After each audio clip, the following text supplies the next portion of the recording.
మా party MLA ఉంటే మా పార్టీ ఎమ్మెల్యే పేరు కాంగ్రెస్ స్టార్ క్యాంపెయినర్ లిస్టులో ఎందుకు వచ్చింది? ఆయన మా పార్టీ ఏ పార్టీ ఇటు ఉండే ప్రజలందరికీ తెలుసు. ఏ పార్టీలో గెలిచిండు, ఏ పార్టీలో వేయిండు, అందరికి అన్ని ఎరికే. అంత పిచ్చోళ్ళు ఎవరు కాంగ్రెస్ వాళ్ళు అనుకున్నంత పిచ్చోళ్ళు తెలంగాణలో ఎవరు లేరు. మా పార్టీ ఎమ్మెల్యే పేరు కాంగ్రెస్ స్టార్ క్యాంపెయినర్ లిస్ట్ ఎట్లా వస్తుందా?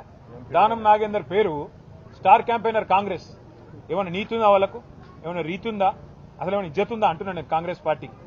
ఎంతసేపు కొట్లాడుకున్నాడు, ఎంతసేపు అని ఇంకోటి ఎమ్మెల్యేలకు కూడా పార్టీ మారిన వాళ్ళకి ఏమైనా సిగ్గుందా? అది ఏ పార్టీలోనే ఉంటే చెప్పలేని దౌర్భాగ్యమైంది. నాకు అర్థం కాదు. చెప్పు దమ్ముంటే నేను కాంగ్రెస్ లో పోయినా, అవసరమైతే ఉప ఎన్నిక కొట్లాడతా.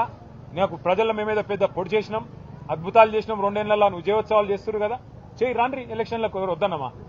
అల్టిమేట్ ఇక ఆల్ ఇండియా కాంగ్రెస్ కమిటీ కాదు, దాని పేరు ఆల్ ఇండియా కరప్షన్ కమిటీ. దానికి నాయకుడు ఖార్గే గారు, రాహుల్ గాంధీ గారు. ఈ all India corruption committee, all India corrupt Congress ఏదైతే ఉందో మరి ఎట్లా కరప్ట్ చేస్తుందంటే, మా పార్టీలో గెలిచిన 10 మంది ఎమ్మెల్యేలని తీసుకుపోవడమే కాకుండా స్పీకర్ గారి కాడనేమో అబద్దాలు, లే మేము పార్టీ మారలేని అబద్దాలు, బయటనేమో స్టార్ క్యాంపెయినర్లలో ఏఐసీసీ లిస్ట్ ఇచ్చింది. అందులో సిగ్గు లేకుండా ఖైరతాబాద్ ఎమ్మెల్యే దానం నాగేందర్ పేరు కూడా ఇచ్చిందంటే ఎంత గొప్పగా పనిచేస్తుందో కాంగ్రెస్ పార్టీ దీన్ని బట్టే చెప్పొచ్చు.